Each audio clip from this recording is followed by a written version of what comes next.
నమస్తే, welcome to our channel. ఆంధ్రప్రదేశ్లో జగన్ ప్రభుత్వ హయాంలో వేలాది కోట్ల రూపాయలతో జరిగినటువంటి మద్యం కుంభకోణం గురించి రోజుకొక కొత్త న్యూస్ బయటికి వస్తుంది. మరి ఈ నేపథ్యంలోనే ఇప్పుడు ఆఫ్రికాకే కాదు, ఈ లింకులు అమెరికాకు కూడా ఉన్నాయంటూ వస్తున్న వార్తలను ఏ విధంగా చూడాలి? అసలు ఈ Andhra Pradesh to Africa, Andhra Pradesh to America via దుబాయ్ని ఏ విధంగా చూడాలి తెలుసుకునే ప్రయత్నం చేద్దాం. దీన్ని విశ్లేషించడానికి మనతో పాటుగా ఉన్నారు సీనియర్ జర్నలిస్ట్ డివి శ్రీనివాస్ గారు. నమస్తే సార్. నమస్తే. ఈ లిక్కర్ స్కామ్ రోజుకొక న్యూస్ బయటకు వస్తుంది సార్. నిన్నటి వరకు ఈ చెవిరెడ్డిని, వెంకటేష్ అయ్యర్ని అరెస్ట్ చేసిన సంగతి మనకు తెలిసిందే సార్. ఏదో టాంజానియాలో ఇనుప ఖనిజం పరిశ్రమ, అదేవిధంగా ఫుడ్ ప్రాసెసింగ్ యూనిట్ ఇవన్నీ కూడా ఏర్పాటు చేయడానికి ప్లాన్ చేశారు. 6 రోజులు అక్కడే ఉన్నారు అంటూ వార్తలు వచ్చేసాయి. ఈ నేపథ్యంలోనే ఈ మద్యం ముడుపులన్నీ కూడా అమెరికాకు తరలించారు అనే వార్తలు వస్తున్నాయి. అసలు ఏంటి ఈ లింకులు ఏంటి? Andhra Pradesh to Africa, Andhra Pradesh to America via Dubai. మనం గతంలో చూసుకున్నట్లయితే కూడా కంటైనర్లతో సొమ్ము భారీగా తరలిపోయింది అని చెప్పి వార్తలు వచ్చాయి. మరి అమెరికాకి తరలిపోయిందా, ఆఫ్రికాకి తరలిపోయిందా? అసలు ఏంటి ఈ లింకులన్నీ ఏంటి? ఈ లిక్కర్ స్కామ్ ఎక్కడి వరకు దారితీస్తుందంటారు? అంటే విచ్చలవిడిగా డబ్బు వచ్చి పడింది. జనం రక్తం వీళ్ళు మద్యం రూపంలో తాగేశారు. అనేక మంది చచ్చిపోయారు. వీళ్ళేంటి, మద్యం అనే ముసుగేసి విషం అమ్మారు. లివర్ దెబ్బతీశారు, కిడ్నీస్ దెబ్బతీశారు. ఈ వచ్చిన ఈ కోట్ల డబ్బు, వేల కోట్ల డబ్బు, 1,00,000 కోట్ల మద్యం అమ్మారు. మరి దగ్గర అందులో ఎంత వీళ్ళు వచ్చి ఉంటుందంటే లాభం ఎట్లా చూసుకున్నా కానీ 70-80%. ఆ 70-80 వేల కోట్లు వీళ్ళు మొత్తం ఈ దేశాలన్నిటికీ అక్రమ రవాణా చేశారా, మనీ లాండరింగ్ చేశారా? అంటే దుబాయ్ అనేది కేవలం షెల్టర్ జోన్ మాత్రమే. అక్కడ మీటింగ్లు పెట్టుకునేవాళ్ళు, అక్కడ ఇవన్నీ కూడా డిస్కస్ చేసేవాళ్ళు, ఆంధ్రప్రదేశ్లో అమలు చేసేవాళ్ళు. గ్రౌండ్ ఆంధ్రప్రదేశ్లో ఈ కొల్లగొట్టిన డబ్బంతా ఇవాళ ఆఫ్రికా తీసుకెళ్లారన్నారు.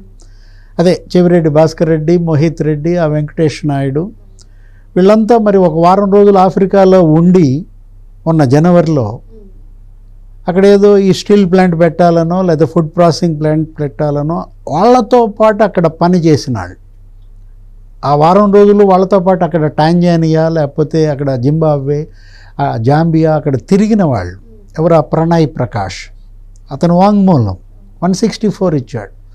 ఎవరో ఒక జియాలజిస్ట్ ఘోర్పడే అనే అతను అక్కడంతా కూడా తిరిగినట్టు ఆ టాంజానియాలో, ఆ జింబాబ్వేలో. అంటే ఇప్పటిదాకా మనం ఆఫ్రికా లింకులు అనుకున్నాం. ఆఫ్రికా ఎగుమతి, ఈ డబ్బంతా అక్కడికి తీసుకువెళ్ళడం షిప్పుల ద్వారా. ఇప్పుడు కొత్త రూట్, కొత్త ఛానల్, కొత్త దేశం ఏంటి? అమెరికా. అమెరికాలో షిప్పింగ్ కంపెనీ అనగానే, అసలు షిప్పింగ్ అనగానే మనకు గుర్తొచ్చే వైసీపీ నాయకుడు ఎవరు? Dwarampudi Chandrasekhar Reddy. Rice mafia, ration rice 20,000 కోట్లు ఆయన ఆఫ్రికా దేశాలకు అప్పట్లో మరి షిప్పింగ్. అతను ఎమ్మెల్యేగా, వాళ్ళ నాన్న భాస్కర్ రెడ్డి ఏంటి ఆయన సివిల్ సప్లైస్ కార్పొరేషన్ చైర్మన్గా, వాళ్ళ తమ్ముడు వీరభద్రారెడ్డి ఎవరో అతనేంటి ఆ షిప్పింగ్ ఏజెన్సీ అసోసియేషన్ అధ్యక్షుడిగా, రైస్ మిల్లర్స్ అసోసియేషన్ అధ్యక్షుడిగా, కాకినాడ పోర్టుని వీళ్ళు చెరబట్టారు. 20,000 కోట్ల రైసు వీళ్ళు అక్రమ చేశారు రవాణా అని అప్పట్లో పవన్ కళ్యాణ్ ఆరోపణలు. ఆయన అసలు ముఖ్యమంత్రి, డిప్యూటీ సీఎం అయినాక ఆయనేంటి ఆ షిప్ పట్టుకున్నాడు, సీజ్ ద షిప్ అన్నాడు. అంటే షిప్పింగ్ ఏజెన్సీ, షిప్పింగ్ అనగానే మనకు గుర్తొచ్చే డి గ్యాంగ్.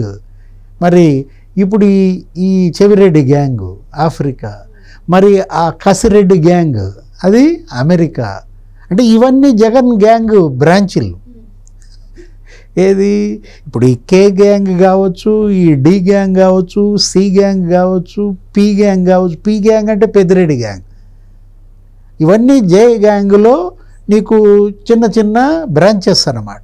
ఇప్పుడు అమెరికాలో షిప్పింగ్ కంపెనీ ఏంటి? ఆ కంపెనీ పేరు జగతి షిప్పింగ్ కంపెనీయా? జగతి అనగానే ఆ పేరు పెట్టింది నేనే అంటాడు విజయసాయి రెడ్డి. ఆ రోజు ప్రెస్ మీట్ పెడుతూ షర్మిలకి ఆస్తులతో సంబంధం లేదంటూ జగన్మోహన్ రెడ్డిలో జగ, భారతీలో తీ కలిపి నేనే పెట్టా అన్నాడు. అంటే ఇప్పుడు ఆ షిప్పింగ్ కంపెనీ అసలు అమెరికాలో ఎక్కడ? అమెరికా అనగానే మనకు గుర్తొచ్చే ఆయన కసిరెడ్డి రాజు. కసిరెడ్డి రాజు అమెరికాలో మరి ఆయన వ్యాపారాలు గతంలో, ఆయన అక్కడ వైసీపీ ఎన్ఆర్ఐ వింగ్, అక్కడ వసూళ్ళు, ఆ ఫండ్ రైజింగ్ ప్రోగ్రామ్, ఏది ప్రతిపక్షంలో లేకపోతే అధికార పక్షంలో. ఇప్పుడు అమెరికాలో ఎక్కడ పెట్టారు ఈ షిప్పింగ్ కంపెనీ అంటే డెలావరా. ఎందుకంటే డెలావర్ మరి కసిరెడ్డి రాజు స్థావరం. లేకపోతే కమ్మింగ్లో పెట్టాడా, అక్కడ కొన్ని కంపెనీలు ఆయనకు ఉన్నాయి. జార్జియానా, ఏ స్టేట్లో పెట్టాడు, ఏ సీషోర్లో పెట్టాడు. ఇప్పుడు డెలావర్లో పెట్టారా, లేకపోతే ఇక్కడ పెట్టారా, అసలు జగతి షిప్పింగ్ కంపెనీయా, లేకపోతే వర్ష షిప్పింగ్ కంపెనీయా, లండన్లో దీవి కొన్నాడు జగన్మోహన్ రెడ్డి అన్నారు. అంటే పిచ్చ డబ్బు. 5 ఏళ్ళు అతను ముఖ్యమంత్రిగా ఉన్నప్పుడు 8 లక్షల కోట్ల అవినీతికి పాల్పడ్డాడు అని తెలుగుదేశం జనసేన అప్పుడు పుస్తకాలు వేశాయి. అంటే ఈ మొత్తం ఈ డబ్బంతా విదేశాలకి ఇతను మనీ లాండరింగ్ చేశాడా? ఆయన పైన గతంలో సిబిఐ 12 ఛార్జ్షీట్లు, ఈడీ 9 ఛార్జ్షీట్లు. ఎప్పుడు 13 ఏళ్ల క్రితం. ఆ కేసుల్లో 13 ఏళ్ళుగా బెయిల్పై ఉన్నాడు. వాళ్ళ నాన్న హయాంలో చేసిన అవినీతి, 1,00,000 కోట్ల అవినీతి. హైకోర్టుకి అప్పుడు సిబిఐ ఇచ్చిన అఫిడవిట్లో 43,000 కోట్ల అవినీతి అని నిర్ధారించింది. అంటే అప్పుడు 43,000 కోట్లు మనీ లాండరింగ్. అదే ఈడీ 9 కేసులు, 6 దేశాలకి మనీ లాండరింగ్ చేశాడు జగన్మోహన్ రెడ్డి. 6 దేశాలకి అప్పుడు సిబిఐ లెటర్స్ పంపింది. లెటర్ ఆఫ్ రొగేటరీస్ అంటారు, LORs. ఏది, అటు స్విట్జర్లాండ్, హాంకాంగ్, మారిషస్, ఆ తర్వాత బ్రిటిష్ వర్జీనియా ఐలాండ్స్. ఆ 6 దేశాల మనీ లాండరింగ్ గుట్టు ఇంతవరకు బయటపెట్టిందా ఈడీ? అది బయట పెట్టలేదు కదా, ఇంకా అది నన్నేం పట్టుకుంటుంది అనే ధీమాతో ఇప్పుడు అది తండ్రి హయాం, ఇది ఇతని హయాం. కొడుకే ముఖ్యమంత్రిగా, ఇప్పుడు జగనే సీఎంగా అయినప్పుడు అప్పుడు 6 దేశాలకు చేస్తే పట్టుకోలేకపోయారు, ఇప్పుడు 60 దేశాలకు చేస్తే పట్టుకుంటారా? అంటే ఆ రోజే ఏది తోటకూర దొంగతనం చేసినాడే ఆ రోజే పట్టుకుని ఉంటే ఇప్పుడు ఈ లక్షల కోట్ల డబ్బు ఇవాళ విదేశాలకు వెళ్ళేది కాదు. అంటే ఇప్పుడు ఎంత డబ్బు వీళ్ళు విదేశాలకి లాండరింగ్ చేశారు. కృష్ణదేవరాయలు ఇప్పటికీ లోక్సభలో ప్రసంగం చేసి ఎన్ని రోజులైందమ్మా, ఎన్ని నెలలైంది? అమిత్ షాకి ఆధారాలు ఇచ్చి ఎన్ని నెలలైంది? ఇప్పుడు ED money laundering Sunil Reddy చేశాడు, దుబాయ్కి 2,000 కోట్లు అని చెప్పాడు. ఇంతవరకు సునీల్ రెడ్డిని పట్టుకున్నారా, అడిగారా?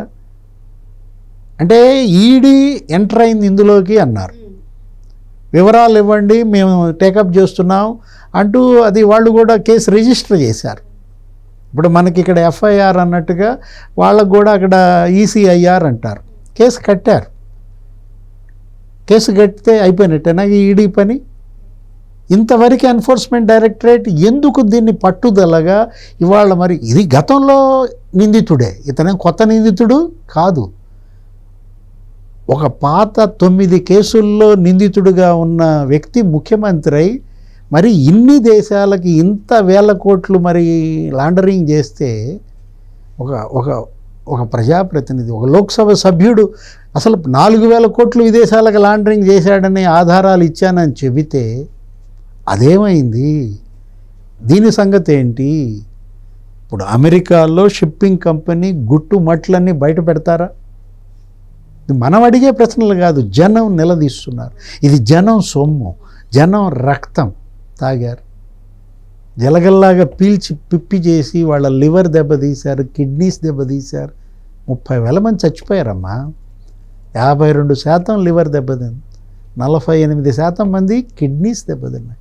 అంటే లక్షల మంది బాధితులే. ఇంకా దీన్ని ఇలాగే చూసి చూడనట్టు వదిలేస్తారా? ఇప్పటికైనా అమెరికాకి ఎంత అక్రమంగా నగదు కంటైనర్ల ద్వారా వీళ్ళు లాండరింగ్ చేశారు, ఆ కంటైనర్ల గుట్టు తేల్చాలి. ఈ షిప్పింగ్ కంపెనీ గుట్టు తేల్చాలి. అక్కడ స్టీల్ ప్లాంట్, ఆ టాంజానియా, ఆ జాంబియా, అవన్నీ కూడా బయట పెట్టాలి. చెవిరెడ్డి లింకులే కాదు, పెద్దిరెడ్డి లింకులు. పెద్దిరెడ్డి రామచంద్రారెడ్డి ఆఫ్రికా వ్యాపారాలు. ఎందుకంటే మిథున్ రెడ్డి ఈ కేసులో A4 100 కోట్లు నేనే వీళ్ళకి వ్యాపారం చేసుకుంటానంటే ఇప్పించానన్నాడు విజయసాయిరెడ్డి. సజ్జల శ్రీధర్ రెడ్డి, కసిరెడ్డి రాజు, లేకపోతే మిథున్ రెడ్డి నా దగ్గరకు వచ్చి డబ్బులు ఇప్పించమంటే అరవిందో ద్వారా ఇప్పించానన్నాడు. అంటే మరి 100 కోట్లు పెట్టుబడి ఏంటి, 1,00,000 కోట్ల వ్యాపారం ఏంటమ్మా? ఆ 99,000 కోట్ల గుట్టు ఇవాళ బయట పెట్టాలి. మరో అంశంతో మళ్ళీ కలుద్దాం. Thank you sir. నమస్తే.